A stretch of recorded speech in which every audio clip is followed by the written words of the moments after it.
Hello, everybody, and welcome to today's plenary session after what has been a really intensive but important and actually rejuvenating day, talking about how important it is to build against racism and to tackle anti-racism. And I'm Kudsia Batool. I'm the head of Equalities and Strategy from the TUC, and I'm really proud to be partnering with our comrades in this space, Stand Up to Racism, and the list of people you're going to hear from today. I make no apologies, by the way, from talking in a very windswept, wet car, because the reality is that this fight doesn't happen in office hours. It doesn't happen when it's convenient. It happens all times around the world. And you would have heard that from some of the speakers you've spoken to today. And for me, it's happening in between running parenting errands. But I'm really overjoyed, actually, to be sharing with you the detailed list of speakers we have today. I've got Gloria Mills, the head of Equalities from Unison, and my colleague in TUC work. Harish Patel, the national officer from Unite. I have Mark Serwotka, the General Secretary from PCS, who will be joining us later on today. Sarah Woolley from BFAWU, who is the General Secretary, will be joining us. Denis Goddard, who is a French anti-racist activist. Clare Mosely from Care for Calais. Lena Wånggren from UCU, who is the Scottish president of UCU. Trevor Ngwane, the South African anti-apartheid and trade union French activist. Elise Bryant, all the way from the USA, very early for you. Thank you for joining us. Labour Heritage and the Executive Coalition for Labour Women and United Against Hate. And last but by no means least, we have got Weyman joining us to close up the session. And we might be joined by two additional speakers, but Julie will let me know and I will introduce them. Before I hand over to Gloria, I want to say a few words about anti-racism and the fight against racism. And I'm looking down here, I've got a bulleted list of notes to talk about lots of things around Black Lives Matter, about the Islamophobia in the Tory party we've seen very recently, around culture wars, around racism in football and cricket, which have been at the forefront recently. But the reality is, we're living in a situation where there is blatant denial of racism and what Black people are experiencing it. And in the way, and where I work, particularly around structural barriers that Black people face in the workplace and structural barriers that have been, I'd say, brought to the forefront during the pandemic. And the pandemic has really highlighted that those issues that we are tackling, that we are fighting, are not just workplace issues. They're not just issues affecting Black and BME people. What they are issues that are limiting the life choices and the lives of Black people. And, we know that BME workers are overrepresented in lower paid, insecure jobs, have to send 60% more job applications to be invited to interview. The current BME unemployment rate is running at almost double that of white workers. And BME workers in London, the region with the highest BME population, experience a 24% pay gap. And whilst we have a government that doesn't want to address these things, but would rather sit at the top and stoke a culture war. And I think it's really important that we take this battle and we take this lobbying and we take the organising all around this to them. And, and say enough is enough. We won't settle for this and we demand more. And not unrealistic demands, but demands that report after report commissioned by the government themselves have called for, things that we know need to be put in place and need to be mandated to remove those barriers. Now, I'm going to hand over to someone I know who is going to talk really eloquently and extensively about this, and that's Gloria, who is the National Equalities Officer for Unison.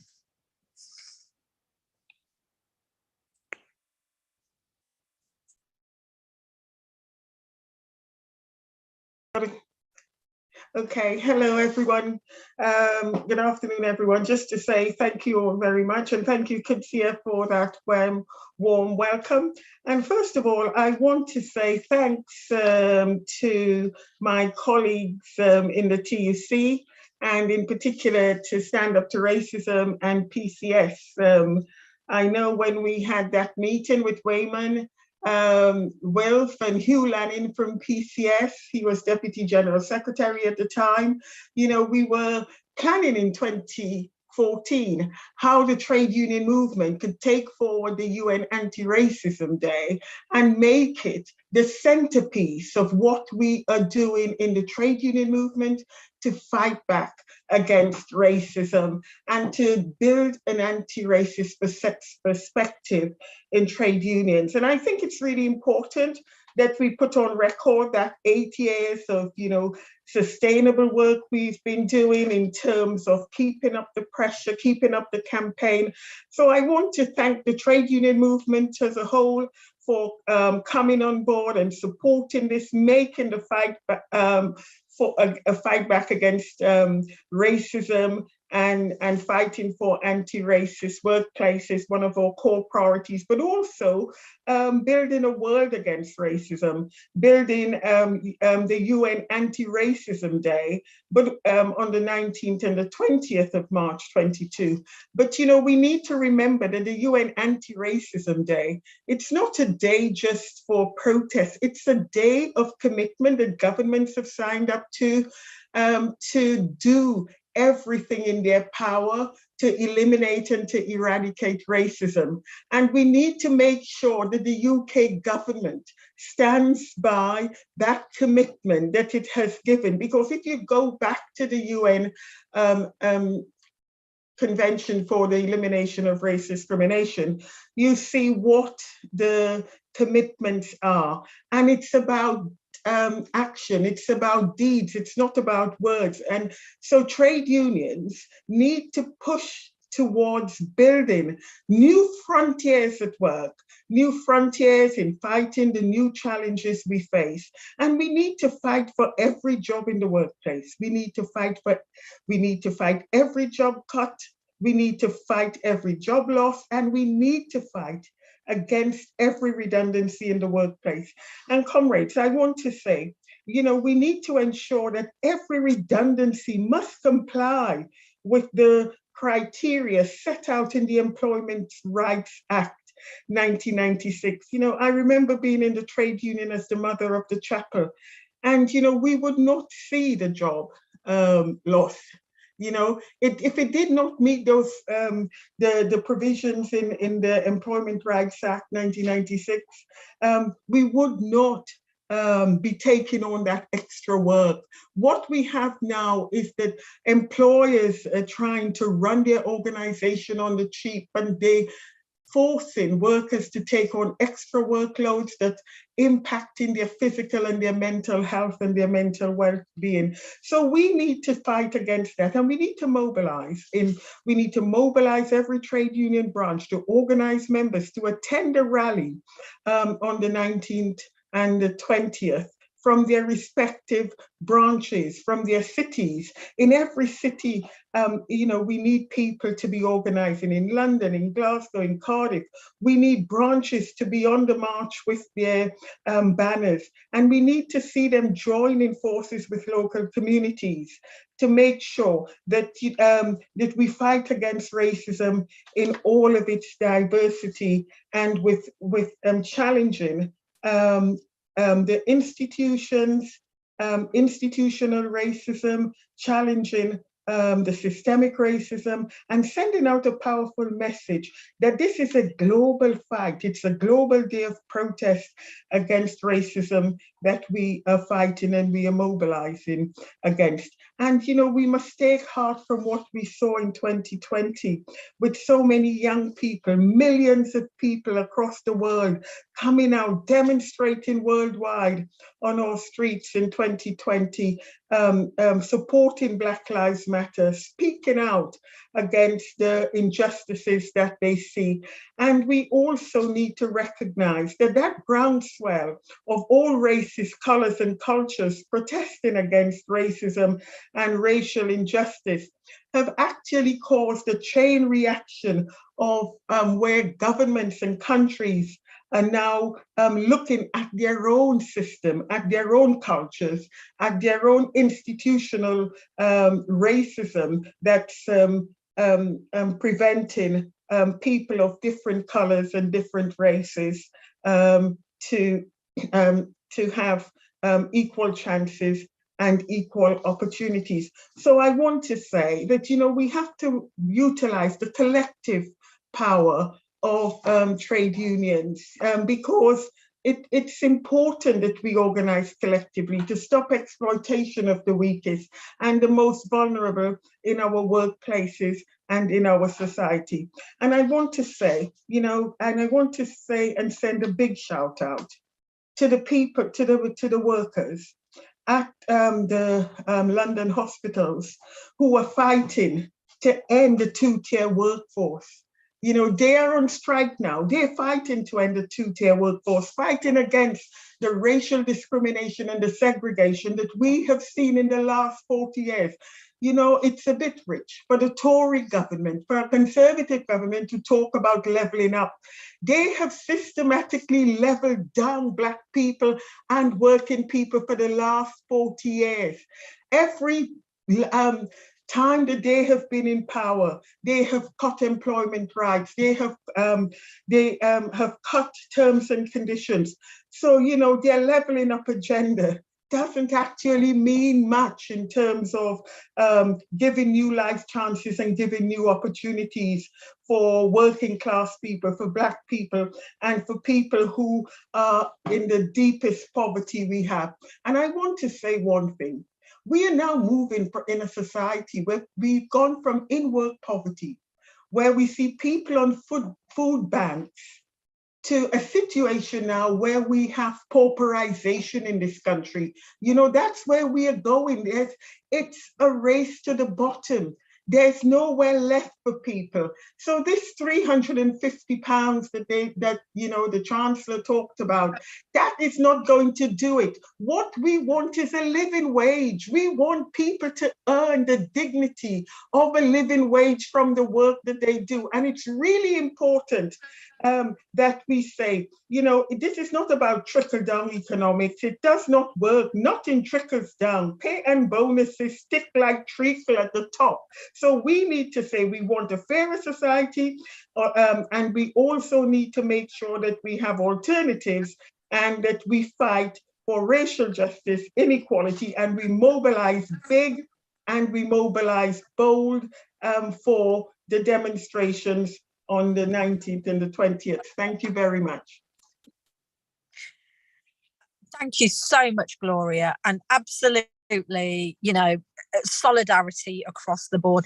And I think your message of workplace issues being race issues, of mobilization on the 19th and 20th, of tackling institutional racism, and then all the way down to solidarity for those London hospital workers is a unified message we have today. And I just want to say, Gloria, we've had messages of solidarity from Helen Davies from Barnet Unison. You know, we're right behind your message. And I know that my next speaker, who I forgot to introduce, Harish, and I'm sure he'll forgive me, Harish Patel from Unite, who's the national officer, will really build on those themes. Harish? Good afternoon, colleagues, and greetings from my General Secretary, Sharon Graham, and Unite the Union.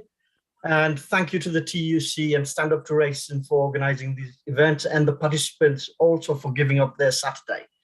Obviously, we're meeting at a crucial time within the trade union movement.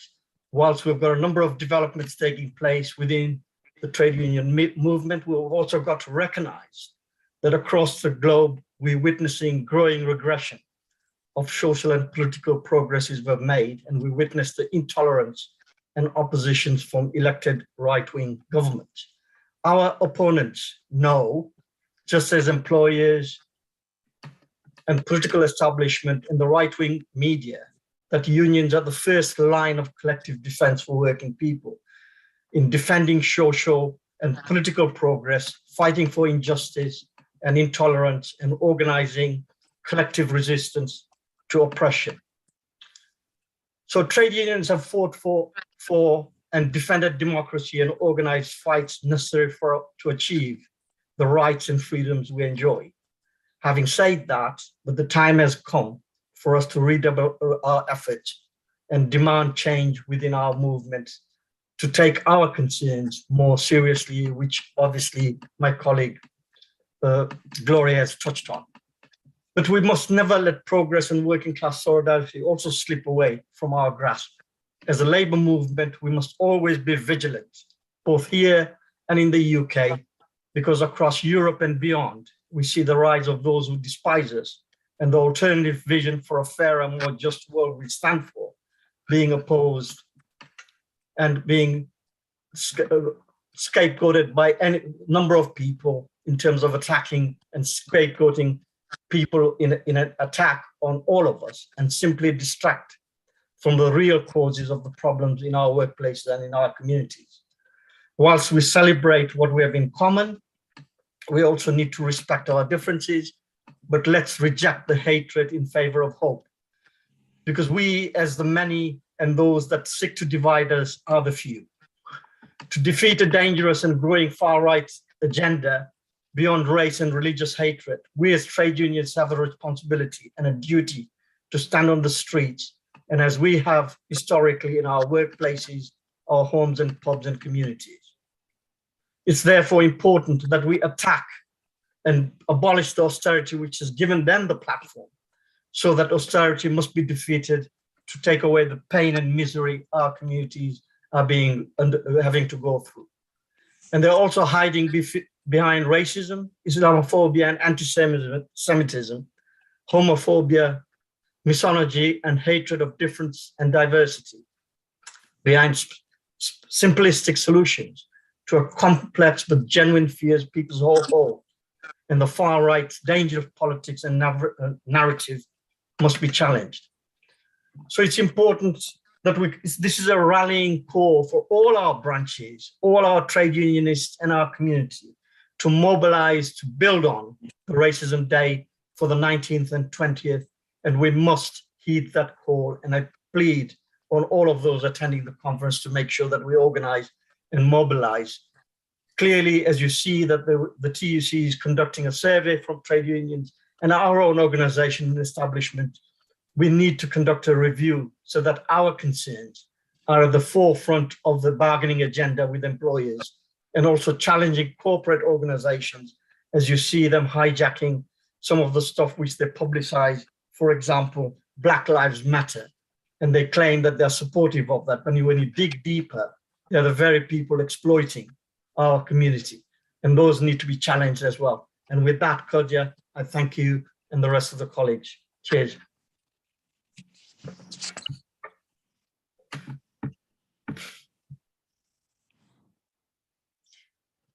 Thank you, Harish. Thank you so much. And thank you for making that connection between the regression of social and political progress and what we're seeing in our workplaces, and how important it is that we unite as the many against those few that would seek to deny us. And I'm so dividers, and I'm so glad also that you mentioned, this isn't isolated, the roots of misogyny, of transphobia, of homophobia, of anti-disabled narratives, and of anti-Semitism all need to be tackled, because they would seek to divide us, and that narrative is a dividing narrative, and really important as well for us to root it in workplace issues. Because let's not get it wrong, comrades, people want you to believe that the working class is divided, and actually when today's modern working class is multicultural, multiracial, multi-ethnic and multi-age, and really needs to tackle these issues. So thank you, Harish. I'm going to move on, go back to my running order before I get in trouble. And it's really my complete and utter pride to introduce a really good General Counsel colleague of mine, and that's Sarah Woolley, who is the General Secretary of the BFAWU. Thanks, Kudsia. And I know it's been mentioned a couple of times already, but I don't think we can thank the TUC and Stand Up to Racism enough for the fantastic conference that's been put on today. We've had a day full of inspirational speakers in the plenary sessions and some moving contributions in the workshops. I'm incredibly proud to be the General Secretary of the Bakers, Food and Allied Workers Union, an extremely diverse union, both in terms of our membership, our regional officials and clerical employees. And it's fantastic to be here today representing our union and the key workers within it.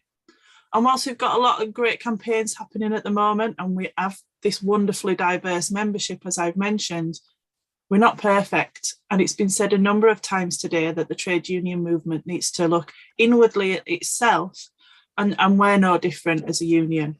I've said before at Stand Up to Racism conferences that I've been very open about that. Historically, we've had a very white and up to very recently a very male national leadership, which isn't reflective at all of our membership.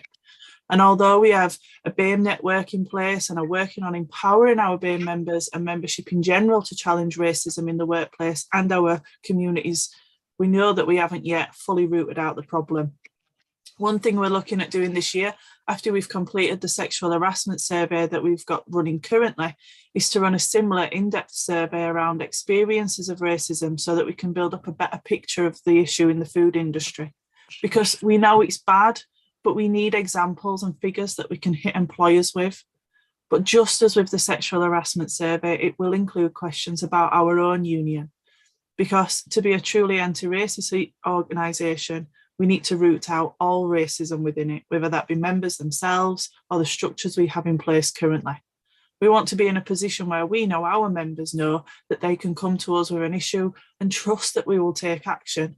Because as far as myself and our national executive is concerned, racism has no place in our trade union, the movement as a whole, or indeed our society. Today's conference has come at a much needed time. There are still far too many people in our workplaces and communities that still believe even now that the Tories are doing a good job, even after Partygate, and can't see that them and the right-wing media are intent on dividing us, because that's how they build their majority. And we can't rely on the Labour Party to make the changes we need, because they haven't been great over the last 18 months or so, either at standing up for our class and challenging the racist narrative of Johnson. And attending today's conference isn't enough. We can't go away from today and rest on our laurels, because the right certainly aren't. We've got to build up support for the protests in March. We have to organise in our workplaces and work together across the trade union movement and community organisations, because we are the people that can and will drive the changes that we need to make sure that racism is removed from the industries our members work in and the communities in which they live. We need to make sure, as Juliana mentioned this morning, that we have training in place so our workplace reps can identify institutional racism and tackle it, can challenge racist people in their workplaces and communities, and that we do what I think it was Ian who mentioned this morning, and encourage our workplace reps to listen to the membership, as well as me as General Secretary and our National Executive. Because I know I can never understand what it is like to be on the receiving end of racism, and as a result, can't possibly have all the correct answers with regards to tackling it and removing it fully. But we've got to try. We will start with the survey and working with our BIM network and move from there. I know we've got some uncomfortable conversations ahead as we root out racism in our union and our workplaces. But if we're going to build on that work and tackle racism more generally in communities and internationally, we have to be able to have those conversations internally first and hit them head on. Thank you again for the invitation to speak today. Solidarity, and let's continue to work together, and see you in March. Thanks, Kudsia. Thank you so much, Sarah. And before we go to our next speakers, I'm going to read some of the comments we've had in the chat, because I think it's really interesting to share the conversations that have been going on. But also, Sarah made a really good point there about the necessity to match the lived experiences of people experiencing racism with people that hold power and people that are strong allies and can make real change. And I think the most important thing is that we work together to make that change happen, to tackle it. And, you know, dividing is absolutely the number one tactic of those that would seek to enhance racism, and we've got to root it out. by being unified. Before I go over to our next speaker, I'm going to read some of the comments. So we had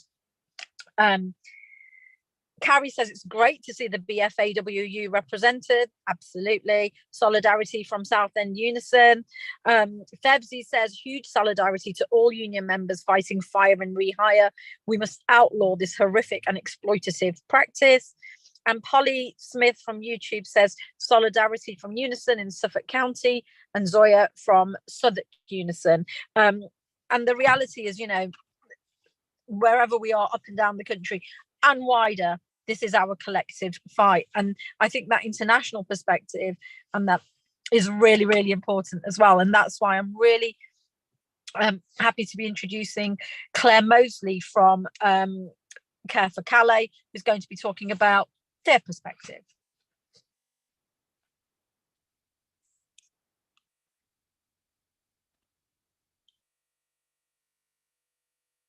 Okay, I'm going to move on from Clare to Lena from Scotland UCU President.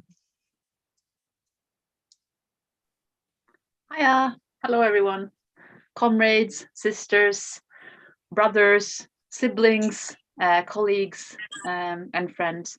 I'm really glad to be here at this fantastic event, and specifically because I think that a lot of people have said today that equalities has to lie at the heart of trade unions. And anti-racism is one of those key issues that we have to keep on fighting for, and developing our own unions and challenging our employers in order to have truly anti-racist workplaces and unions. We have to fight even harder now in times when we have a racist government. We often have racist employers.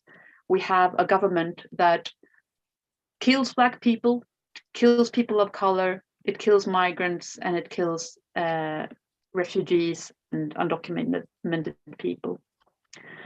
However, it's not just kind of these big governmental policies and legacies, or even individuals, neo-Nazis and fascists like Tommy Robinson, but we have these problems also in our workplaces and very close to home.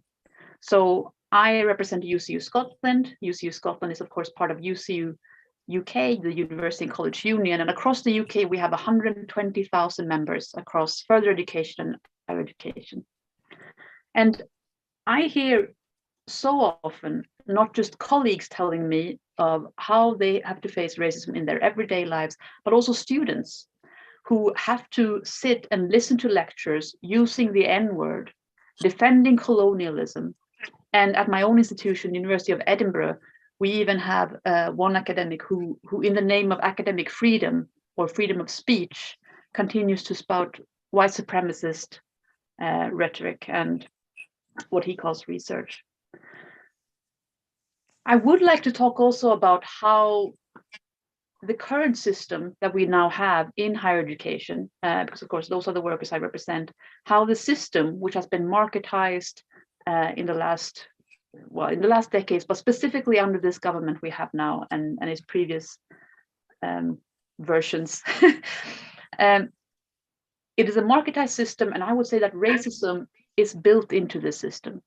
Universities were often built on kind of white supremacist bases, but the way in which they function now, thinking always of profit, intensifies this inbuilt institutional racism. So some of you will know that UCU are currently in dispute in institutions across the country about cuts to pension, but also in pay inequality issues.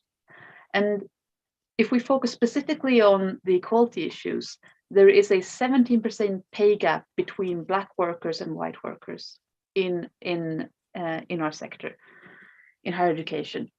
And specifically, and this is something that my colleague Juliana mentioned earlier today, only 1% of all professors in the UK are Black. That does not represent the population as a whole. And she specifically also highlighted the fact that if you are more likely to be on a precarious contract, an insecure contract, if you are a person of color, if you are a Black person, than a white person. So insecurity and inequality intersect. Black people are twice as likely to be on an hourly paid contract than white people. They are also twice as likely to be on a 0 hours contract, which we have a lot of in higher education, despite tough fights to get rid of them. There's institutional inequalities and racism that keeps people down and kicks people out. I have colleagues who have left our sector because they just simply could not stand the discrimination in their workplaces.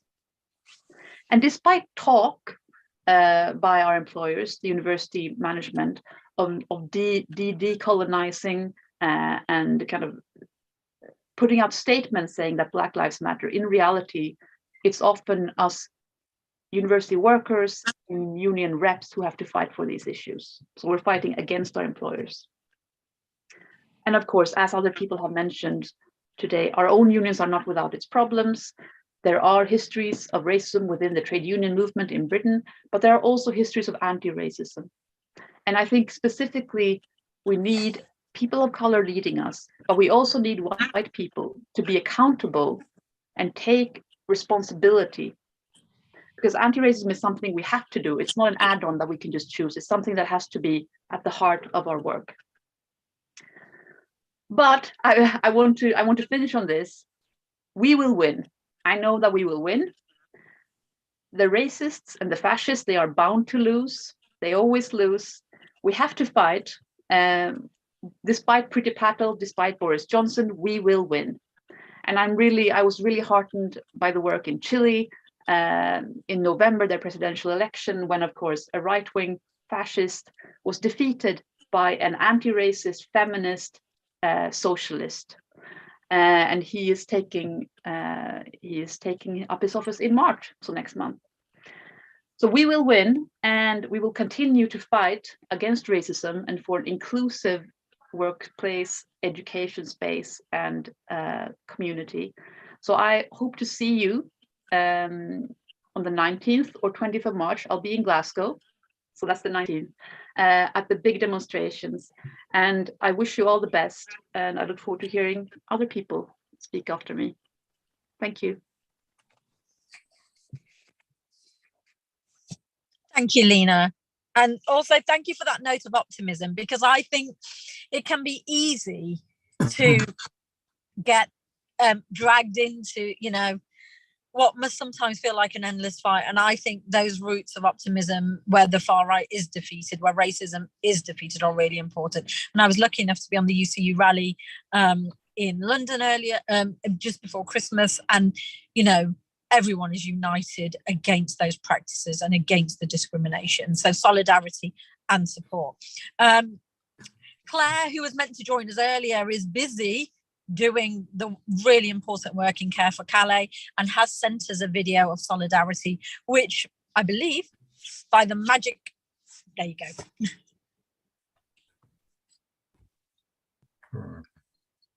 Hi, I'm so sorry for not being with you in person, but I'm actually in Calais today. In fact, by the time you see this, I will probably be in a muddy field somewhere. And of course, Calais is really horrible at the moment.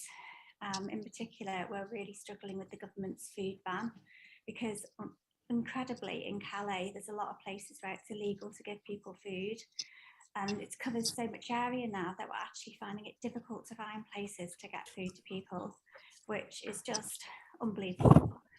Food is a basic human right, but that's Calais for you. It is an incredibly difficult place, and that's what I will be doing this afternoon. But to get back to the UK, recently we have been working with some lawyers on some very important cases about the people who the government put in prison for driving small boats across the Channel. Because our UK government said that these people were people smugglers, but of course they're not. They're just ordinary refugees who couldn't afford to pay the smugglers and used driving the boat as a way to get themselves to the UK. But fantastically, due to the amazing work of the lawyers, this has now been proved and these people are slowly being released, which is really good news. But it also has some broader implications, because the reason that the boat drivers have not committed a crime is because it's been proved that if you intend to arrive at a recognised port, in order to claim asylum, then you have not in fact broken immigration law. And this is incredibly important because for the last few years, our government has repeatedly called Channel refugees illegal immigrants. I'd like to take you back 5 or 6 years ago when the likes of the Daily Mail was sowing hate against refugees and immigrants with headlines about immigrants coming to take your jobs, take your homes, use up the NHS, all the rest of it, which was really awful. But then something happened, people noticed and consumer power kicked in. And although it's still there, it's toned down, it's not as bad as it used to be. But if you fast forward to today, where do we hear the anti-refugee rhetoric? Well, I think it's our government. In the last year, I have heard Boris Johnson say so many times that refugees are illegal immigrants, that if you cross the channel, you're doing it illegally and we will treat you as a criminal. The Home Office keeps saying that refugees should not cross safe countries, that if they do, they're not genuine refugees, they don't deserve asylum. This is absolutely not true. It features in nearly every Home Office press release. And I think this is incredibly serious, that it is our elected officials who are attacking refugees, that they are the ones sowing hate against some of the most vulnerable people in the world. And they are very vulnerable people. They have suffered literally the worst things that you can think of. They have been tortured, they have been persecuted. They are a very defenceless group of people to attack. And describing refugees as illegal is incredibly dangerous because most reasonable people would believe that somebody who is illegal has done something wrong, but it's their fault, that they somehow don't deserve fair treatment. And with regard to refugees, that is not true. The only thing that they have done is to be born in the wrong time, in the wrong place, and that is not their fault. So where are we now? We're in the middle of the introduction of the Borders Bill, which is the biggest assault on refugee rights the UK has ever seen. This doesn't just make a few amendments to our asylum law. Its purpose is to severely limit the number of refugees who will be given sanctuary in the UK. The new bill will make the channel crossing illegal, with a prison sentence of up to 4 years.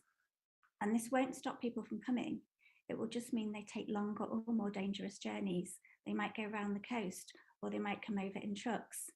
This will make smugglers' prices go up, they will take more money, and it's the refugees who will be harmed as they take greater risks.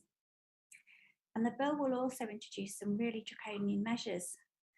They're not going to give refugees proper safety, they're going to keep them waiting in limbo for months or even years. It's suggesting the use of offshore processing centres. This is something that's been used by the Australian system, one of the most reprehensible systems in the world, and that's what we're thinking of copying. They're looking at the use of pushbacks, the idea of forcibly stopping small boats in the channel and turning them around. And yet in the Mediterranean, where they've used pushbacks, we have seen the Libyan Coast Guard standing and watching refugees drown. We've seen the Greek police firing guns at them. That's the kind of thing this leads to. I'm really pleased to say that right now we are in the middle of a court case to stop the use of pushbacks. And I'm even more pleased to say we're working on this with our colleagues from PCS Union. I'm very proud of that. But overall, this bill is based on smoke and mirrors. It's like an advertising campaign that seriously misleads the public because it says that refugees are illegal immigrants, that they're not in genuine need of protection. And sadly, I can tell you from the very many terrible stories that I hear every day in Calais, that the people I work with most certainly do need and deserve our help. And there's hard evidence on Parliament's website that backs that up too. 98% of people who cross the channel in small boats do make an asylum claim. And between 70 and 80% of them have their asylum granted as well. And that's in a fairly prejudicial system. So the facts back it up. People who cross the channel are genuine refugees and they really do deserve our help. The Nationality and Borders Bill, or as we call it, the Anti-Refugee Bill, is fundamentally and morally wrong. It's based on untruths about refugees. And that's why we need a refugee block on the Stand Up to Racism demo on the 19th of March for UN Anti-Refugee Day. It's vitally important that as many people as possible show up to say that we do not agree with this bill. There's an event for the refugee block on our Facebook page, Care for Calais, and it's also on the Stand Up to Racism website. but it has never been more important that we make our voices heard. This bill is the worst thing that has ever happened for refugee rights in the entire history of the UK. Please do join us on the 19th of March. Thank you.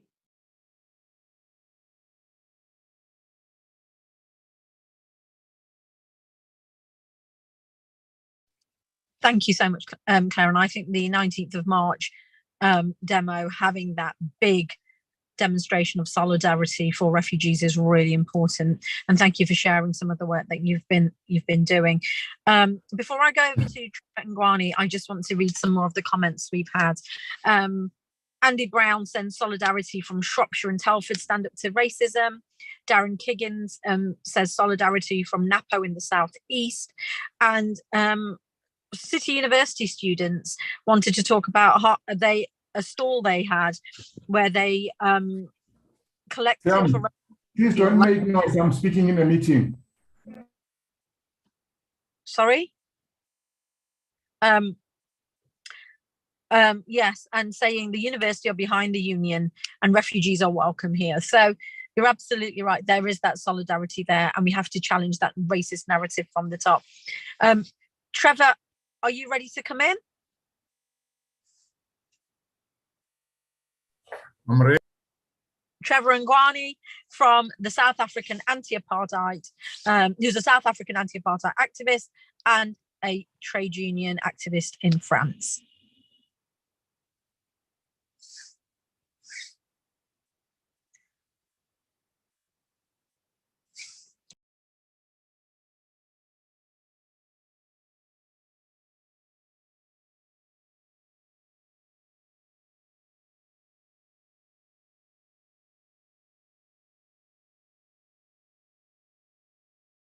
Oh, I think, Trevor, you might be muted.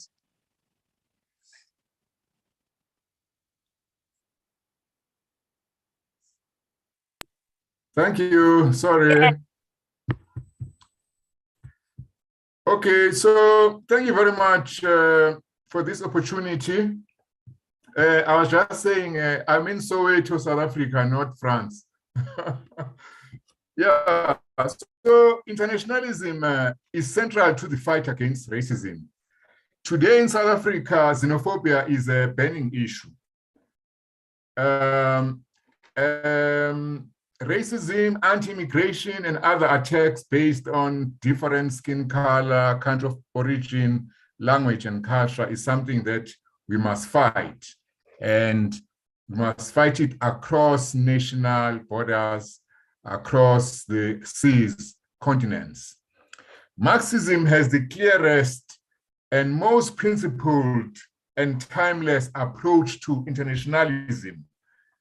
Workers of the world unite. You have nothing to lose but your chains.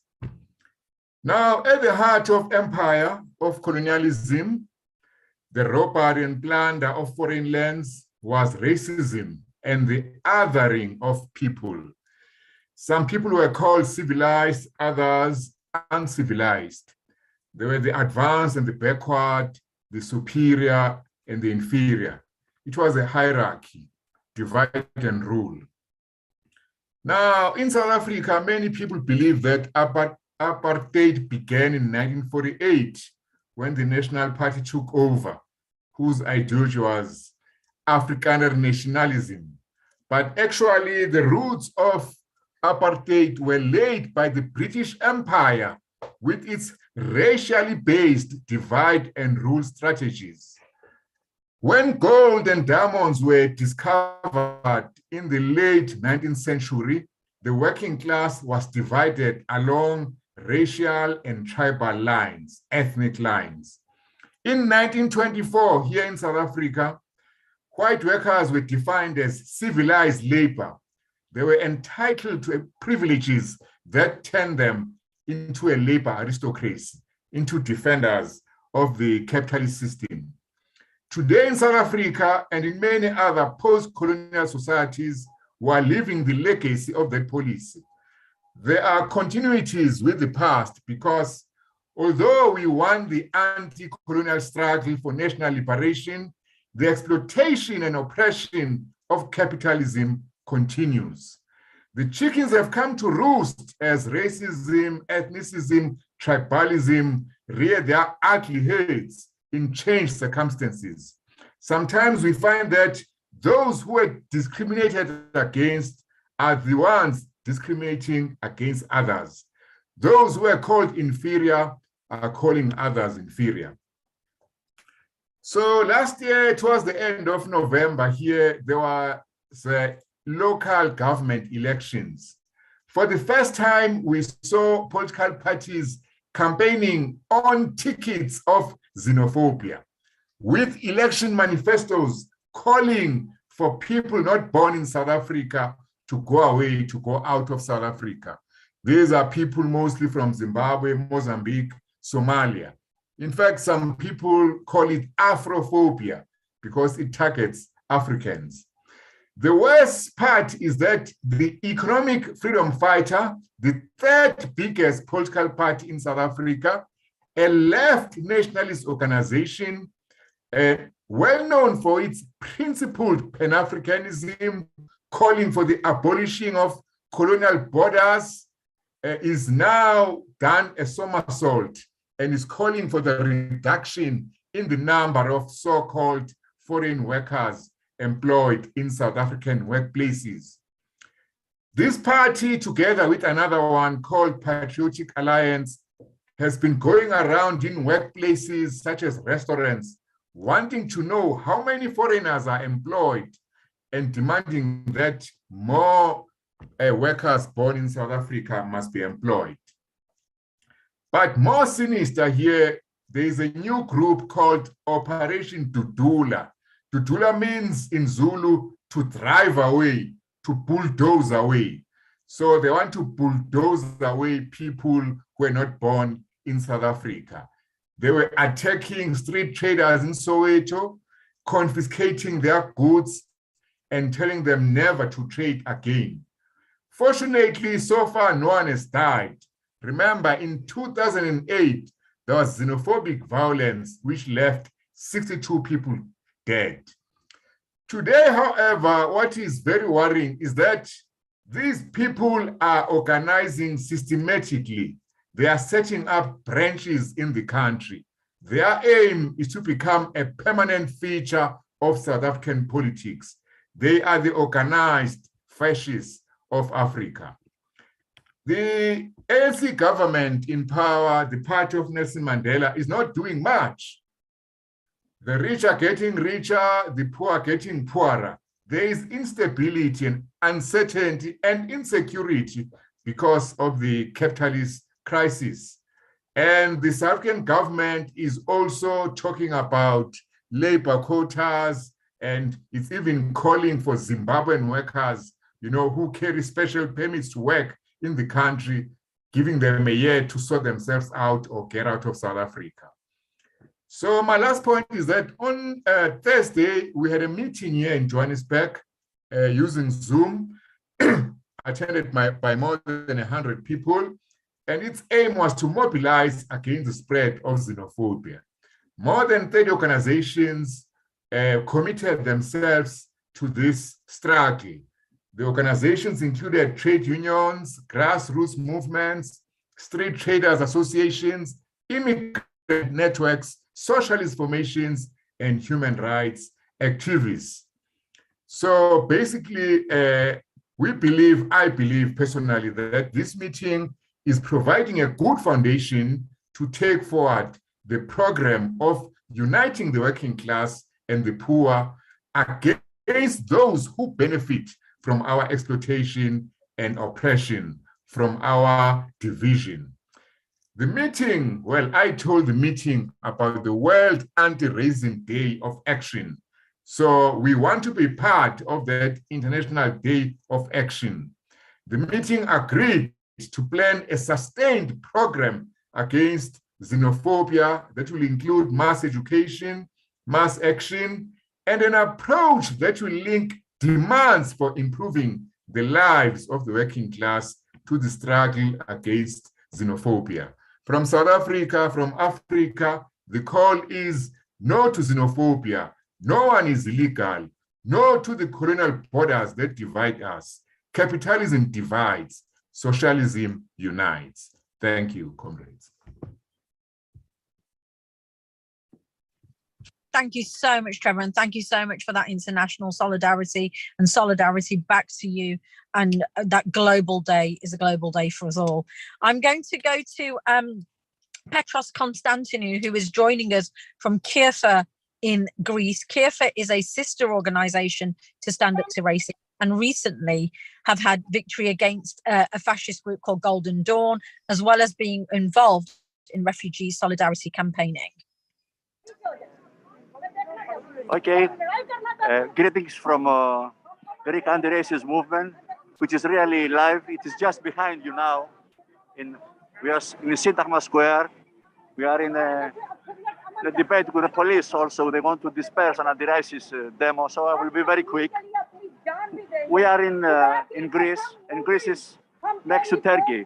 What happened last week with the 19 refugees who lost their lives because the Greek police, they push back, they made a pushback. They sent them to Turkey. They took off their clothes. You know the weather now in Greece with the snow, it was 5 minus centigrade temperature, and these people, they died. They were women, they were children. And this was really a mass murder committed by the police on the border between Greece and Turkey. This is the result of systematic violation of international law, of the right of asylum seekers. It is a systematic violation of the Geneva Convention by Greek state and the European Union. The last 2 years, they organized more than 40,000 illegal pushback. 40,000 refugees, they were sent back. When we speak about the islands, they just, when the refugees, they come to Lesbos, they come to Chios, they come to the islands, they just put them in a boat. They go to the international waters, as they call them, and they just push them. So the wind will drift them back to Turkey. And in this way, during December, we had more than 100 refugees who died. This is mass murder. This is crimes. These are crimes organized by the Greek Coast Guard. So racism now means death. It's not about ideological ways of approaching things. It means real death in this border. And the answer to that by the Greek government is to build more fences. They are extending the fence in Evros River. And it is the same answer as Erdogan is giving. When the USA were defeated from Afghanistan, the immediate result of this was rise in racism. So Erdogan decided to build 140,000 kilometers fence between Turkey and Iran to stop the refugees coming. And in reality, they are pushing for far more measures to close the border. And if you manage to get in, you are facing detention centers. You are facing concentration centers in the islands. Last month, the Greek government tried to build for the second time, after 2 years, to build a huge prison in Chios Island to put there all the new coming refugees. They are building a prison for 5,000 refugees. This was stopped. It was stopped because the workers' movement, the solidarity movement, they occupied the port and they didn't let the ferry boat to bring down the machinery, the bulldozers, and so on, to build this detention center. So the anti-racist movement, the workers' movement, they say no racism. And we are ready to join the European, the international movement to say open the borders of Europe, let the refugees come in, they are welcome. We want all of them to stay in our countries, to work, to have access to the school, to have access to the hospitals. And it is really disturbing that last week, both Greece and Turkey they were frozen. They were stopped by all these thunders with snow that paralyzed the whole country for 1 week. And we have 2 countries and 2 governments who give so much money for armaments, for aircrafts, for warships, for building fences that you cannot imagine. We want the Aegean Sea to be a sea of solidarity, a sea of peace, and a safe passage for all refugees. There is enough money for all. If we stop spending money on armament, if we stop spending money to build fences and detention centers, we have enough resources to build all these things. So solidarity to everybody, and get on the streets on 19th of March. In Greece, we are going to organize demonstrations all around Greece. We are going to bring thousands of refugees from the camps, and united we can stop racism and fascism. Thank you very much. Thank you so much, Petros, and solidarity to you on the front line there, on the picket line, really pushing back against the pushbacks. Thank you so much. I'm going to go over to Elise Bryant from the Labour Heritage, who's the Executive Director of the Labour Heritage and the Coalition of Labour Women, and also United Against Hate. It's our pleasure to have you here, Elise. Kudsia, thank you so much. It is an honor and a pleasure. I am a union woman, just as strong as I can be. I do not like the bosses, and the bosses don't like me. Greetings, sisters, brothers, siblings, comrades, family. I bring you greetings from the Coalition of Labor Union Women, the Labor Heritage Foundation, and United Against Hate in DC. It is an honor and a pleasure to be back with my UK cousins at the TUC Stand Up to Racism, fighting anti-racist workplaces. Have y'all done any singing today? Okay, get ready, okay? Somebody asked me, Elise, why you always gotta sing? And I told them that I've always sung. We grew up singing. But when it came to me, why I sing on a regular basis, particularly what has to do with rallying and fighting back, is because I went to South Africa, and during the tea breaks, my comrades would start singing automatically. We go to a steel mill, and we get outside the steel mill, and there's one brother hauling pieces of molten steel off a conveyor belt into this yard. He's hot and he's sweating. And my comrades started singing to him. And I thought to myself, oh, I sing not because I was born in Africa, but because Africa was born in me. We sing for all who labor. We sing to organize. We are a mighty union. We're singing for our lives. We sing not to fulfill somebody's stereotype of singing Negroes in a minstrel show. We sing because when we sing together, we breathe together. And when we breathe together, we build collective power together. So sing with me. We shall overcome. We shall overcome. We shall overcome someday. Oh, deep in my heart, I do believe we shall overcome someday. That someday is here. We are building for the UN Anti-Racism Days. We join hearts and hands across borders because the time to stand up against racism that permeates all of our societies is now. As we all know, race is a political construct. It's a wedge constructed by the ruling class to keep the working class divided. You all know better than I that before race, there was class. The capitalists in the United States put aside class and used skin color to divide the poor and working class. Political construct or not based on caste or class, racism continues to drive a wedge between the people who have more to gain by standing together than apart. And yeah, we've made some progress, but it ain't over yet. As the writer Megan Day said, Yet, while racism remains an impediment to solidarity, it is impossible to appeal to every racist individual one by one. We need to create situations that by their very nature lead people to arrive on their own at a recognition of common interest across the made-up racial lines. Big, vibrant democratic unions are indispensable to that undertaking.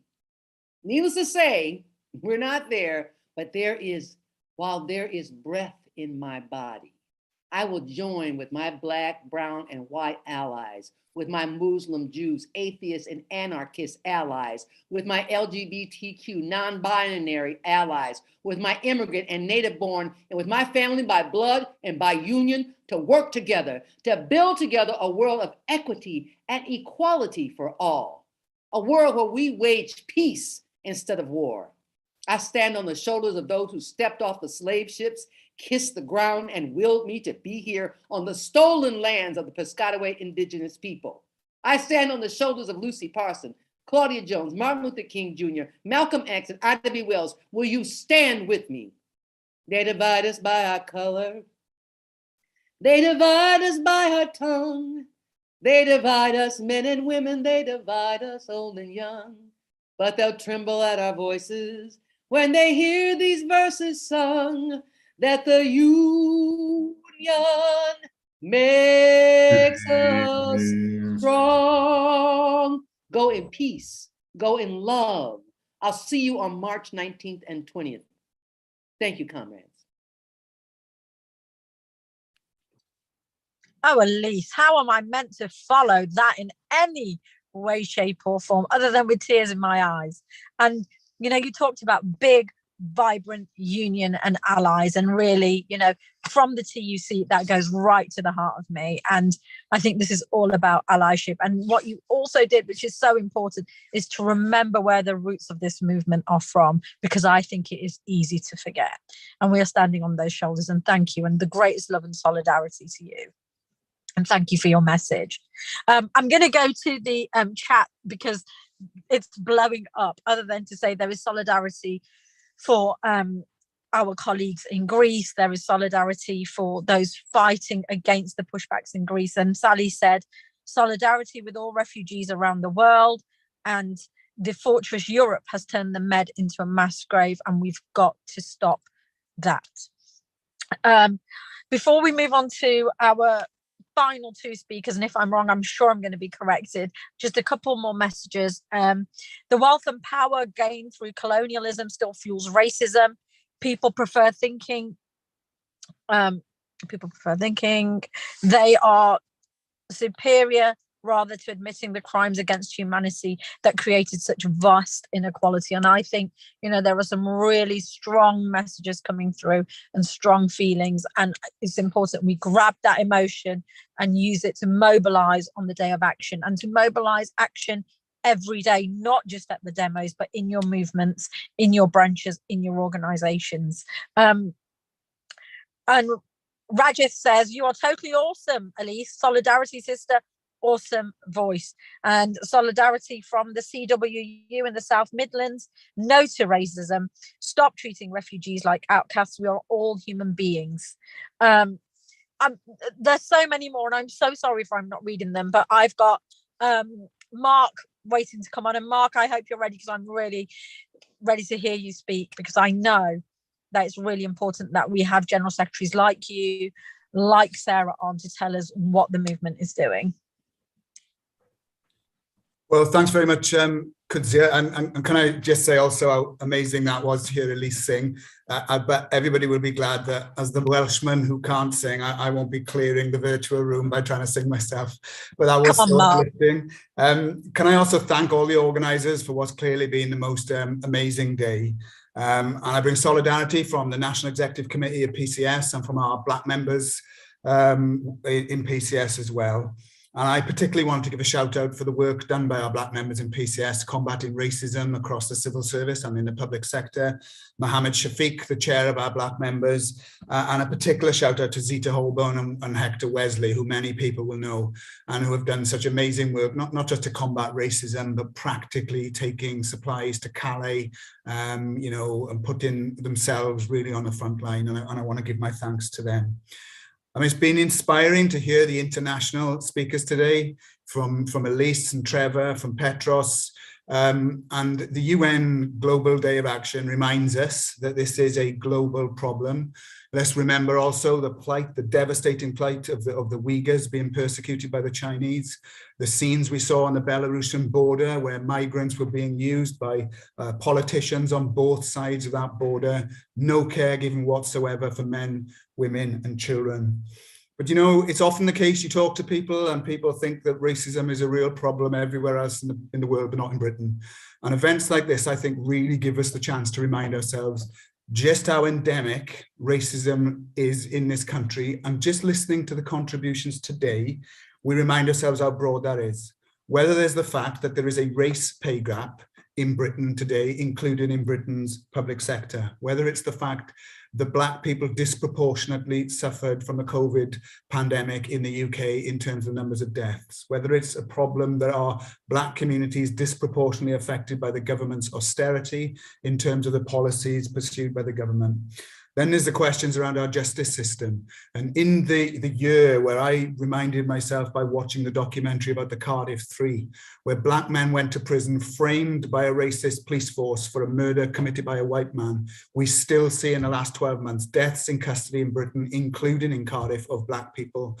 And we know that disproportionately more Black people stopped and searched are likely to be arrested and are likely to die in custodial institutions.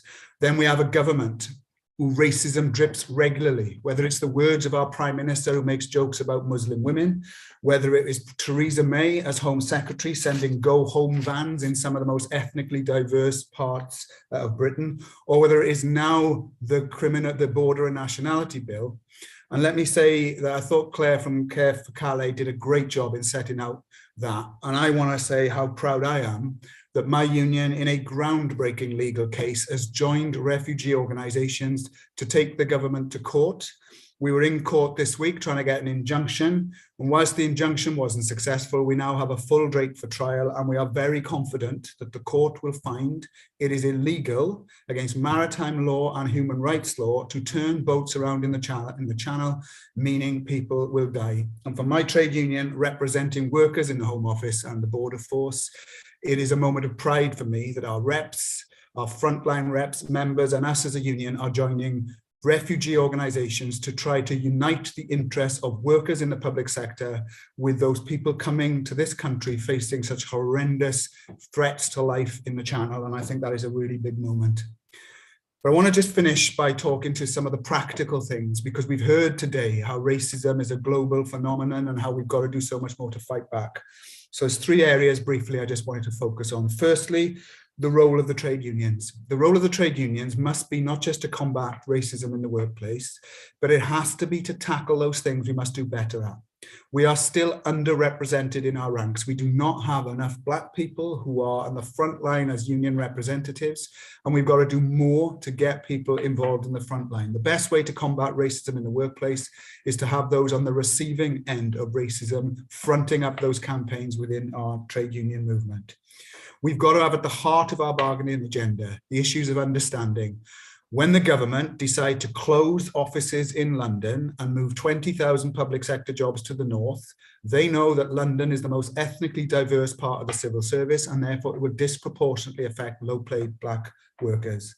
We also have to recognise in fighting outsourcing, there is many Black workers in our unions who are often in those jobs in security, in catering, in offices and in places like the Royal Parks and St. Bart's Hospital, who are on the sharp end of employment discrimination. So I want to give a shout out to those strikers in the United Voices at St. Bart's Hospital and those in my own union who have taken strike action for over 100 days and won the London living wage and union recognition. Black workers on the front line should be supported by the unions, and I'm proud that we've done it.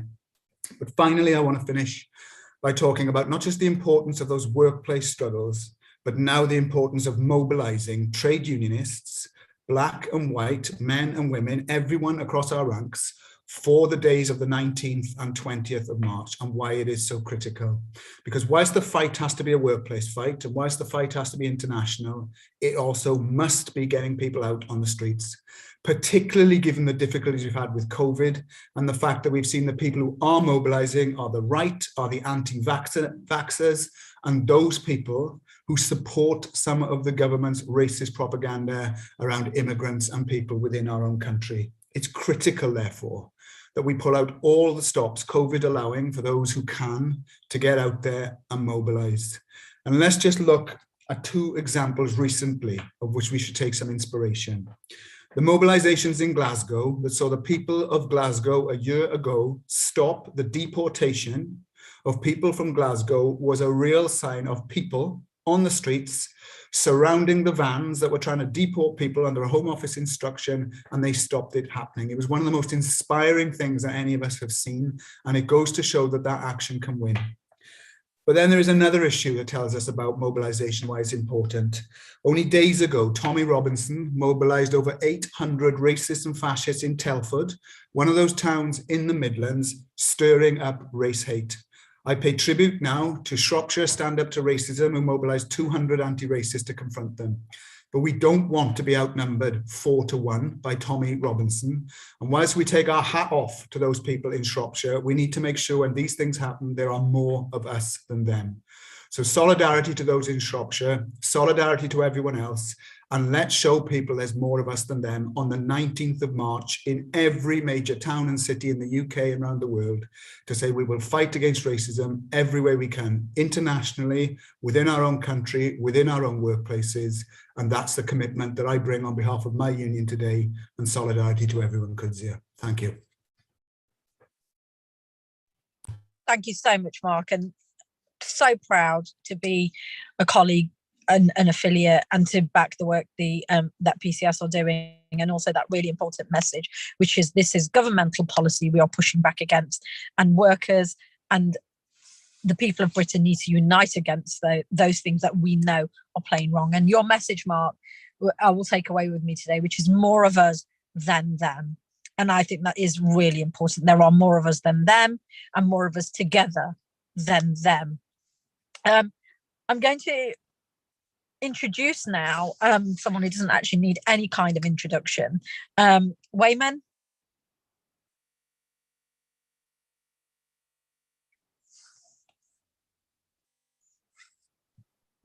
So I thought I was after Denis.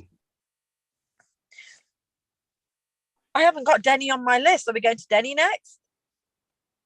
Yes, I'm sorry. It's Denis and then me. I don't want to, I know I'm not cheering, a bit control freaky, but I don't mean to do that, but I think it's Denis, then me. But... Right, can we go to Denis next, please? Then Weyman. Hello, everybody. Thank you for this brilliant time and this brilliant platform. It gives heart, it gives confidence. I wanted at first just to react to Clare from Calais, from the Calais campaign and Petrol's, I would say nobody should be illegal, nobody should die, just trying to make a way to live properly. And let's be clear about the responsibility. That's our governments are killing migrants, and the society that accepts that for migrants at the moment is a society which will accept everything and every attacks in the future. That's why the fight and the struggle against racism in solidarity with migrants against borders is so important. We should not underestimate the importance of the demonstrations on the 19th of March. The way it is built in workplaces, in local communities. Of course, it will be important to have the numbers, and the numbers will be important for the future, because what it has stakes about this day of demonstration is who is going to win some legitimacy, to win some confidence. Are there the racists, the chauvinists, and the fascists, or is that the movement. That's what it takes with the number and range of March. Here in France, this demonstration will take place just in the last run of an electoral campaign. Do you hear me? Yeah? Yeah, in the last run of an electoral campaign, which is a very dangerous and dramatic process where the top candidates at the moment running for the second round are two fascist candidates and two right-wing candidates. One of them is Macron and the other one is a Tory candidate, and running through some racist platform, some platform against migrants for more authoritarian states. The left-wing candidates are all of them below the 10% votes in the poll at the moment.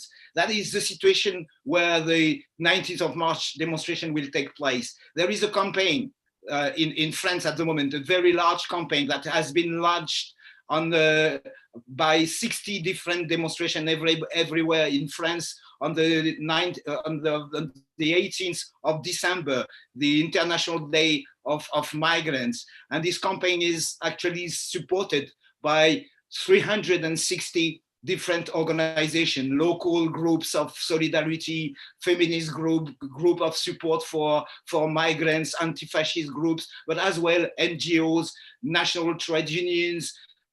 360 different organizations are mobilized for this campaign. And one of the peak of the campaign will be the national demonstration in Paris on the 19th of March. The call for this campaign is opened by a quotation from a very famous quotation from Fred Hampton of the Black Panthers in 1968, where he was saying that the only way to fight racism is through solidarity.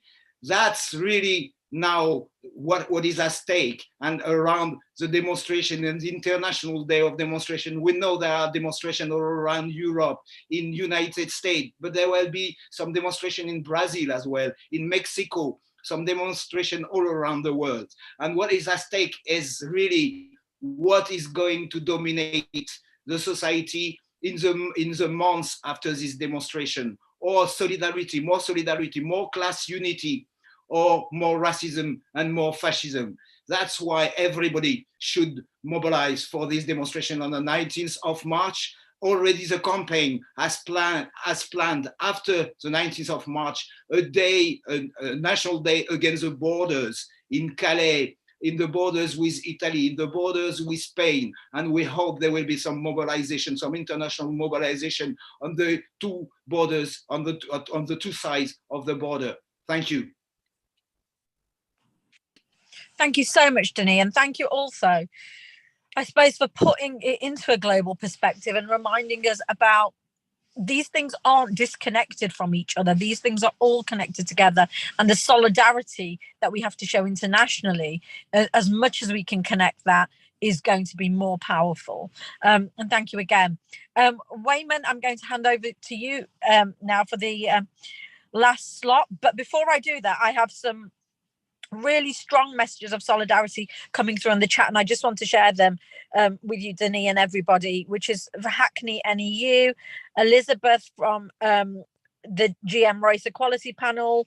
Every speech was worth listening to. Lewis has said, united we stand, divided we fall. Let us stand against those who would divide us.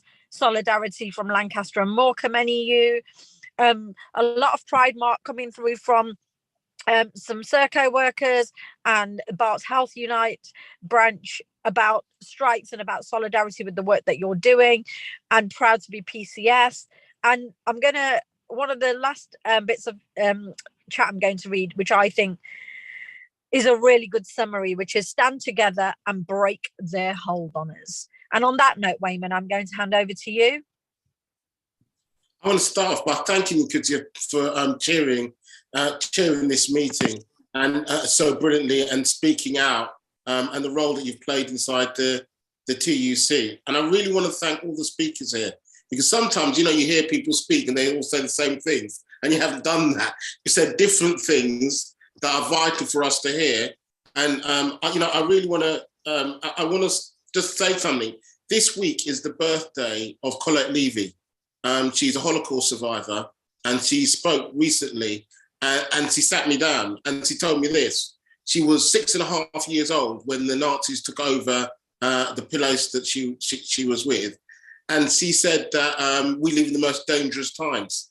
And I was quite surprised by that. She's usually a very positive person, but she said we live in very dangerous times. And she says we face twin problems. She said we face an economic problem following the pandemic, and we also face a problem of people trying to exploit it and bring racism and fascism into that. And we have to, what she said is, her age, she wants to give some wisdom to say she doesn't want anybody to go through what she went through as a child, and we face a dangerous situation. I agree with that, and I'm optimistic that we can do something about it, because our slogan is never again will that happen.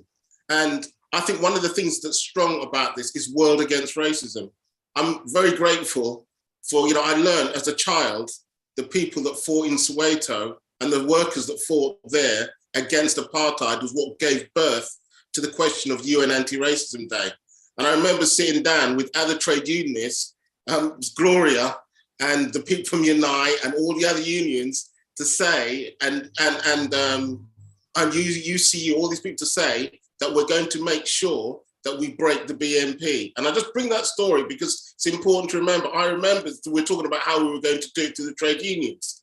And then I had the best thing. I remember watching the leader of the BNP, Griffin, who just come off the BBC crying as he lost his seat inside Barking and Dagenham, and the Nazis trying to put coats around him because they couldn't have the master race, looked like they weren't there. And the reason why he was put in that position was by the two weapons we have, solidarity and unity. Of course, Boris Johnson is not a fascist, but I tell you that what he's actually doing is building off and building the same, using racist populism, using that form of division in order to divide, to divide us. And I actually think he can be beaten. I'm sorry to say, I think he should have gone for lots of things, calling Muslim women letterboxes. You mean his sexism, his racism, his homophobia. But the idea that we face a government that's using racism, there's also a very weak government. And that's the reason why it's important that we show our size and that they don't pretend that they're the leadership of us. And that's why it's so important about the trade union movement. It's the trade union movement that's always been at the center of that. Actually, when you look at the international movements that are taking place in the demonstration, it's led by them. I repeat again what Frederick Douglass said.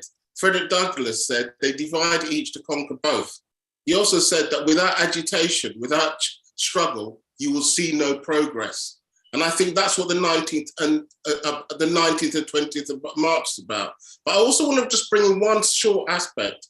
We should understand that when they talk about not understanding about the heating question, I'm fortunately old enough to remember when they privatized British Gas. And I remember a campaign called Tell Sid, and it was to tell us to go and buy shares, right? And the shares we were told we were going to get £1,000 of shares. And they said that over years, this will subsidize the cost that your families have got to pay. It was a lie then. And I remember a slogan of the trade union was, tell Sid it's a Tory con, it's a Tory lie. And actually, I think people are going to pay a terrible price. I think the pensioners are going to pay a terrible price. But I think the question is, who are they going to try and blame for that? Are they going to try and blame the refugees? Are they going to try and blame the very migrant workers? I want to give solidarity to the Barts and London workers that are fighting there, because that was a hospital I went to when I was in intensive care.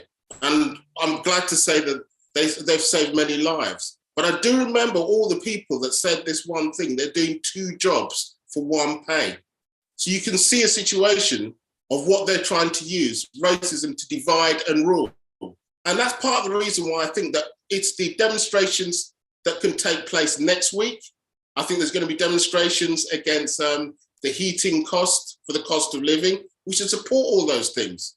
And we should use those demonstrations and join them together to say that when they try and divide us, That's not the history of our movement. The history of our movement is Peterloo, when people came out together. The history of our movement is the anti-slavery movement. The history of our movement is suffragettes. The history of the movement is LGBT rights, fighting for that. That's why when we look at the 19th of March, it's part of the stepping stone for those people that are to oppose and fight for change. But most importantly, when those demonstrations take place on the 19th of March, it's going to be part of saying, thus far and no more. Thus far and no more. Because I think if we don't say that, well, the lesson from France, I'm very glad that Denis spoke, because what he showed was how Islamophobia and racism has been used to divide people there in order for politicians to benefit. And we have to remove the ground and the space and the oxygen of those people to be able to do that. And that's the reason why I say that we have to look at the 19th of March to do it. Practically, we need the coaches filled, we produce thousands of leaflets, but I want to end up in this. I'm so glad we had many, many speakers, but to the people listening, at the end of the day, leadership and change, we have to look at those lessons from Pollock Shields. It was the grassroots movements, together with the trade unions, that made sure that 2 people weren't deported. Let's maximize on that. Let's build on that and make sure that the 19th and 20th of March is an international day, but it's also a day in which we can turn around to people like Boris Johnson and Priti Patel to say, we've taken our role in the fight against those people that try and drive division, and we're going to fight back against them. So I want to thank everybody for speaking. I want to thank very much the people that spoke on the workshops and the debate that's taken place from trade unions have taken there. I know how hard it is when people are working as hard as they are to take time off to come to a conference. But the reason why we come to a conference is to organise and resist. So thank you very much, and solidarity. See you on the demonstrations and also participate in all the struggles that take place. Thank you. Thank you, Weyman. I just want to echo everything Weyman has said and finish by saying thank you to everyone that has spoken, but particularly Gloria today, Harish, Mark, Sarah, Denis, Clare from Clare, who was out over in Calais, Lena, Trevor, Elise, Weyman, Petros, and Steve, who wanted to speak but couldn't make it. Thank you all so much. And the 18th and 19th have to be used, but they are the beginning. And then we mobilise and then we take action. Thank you.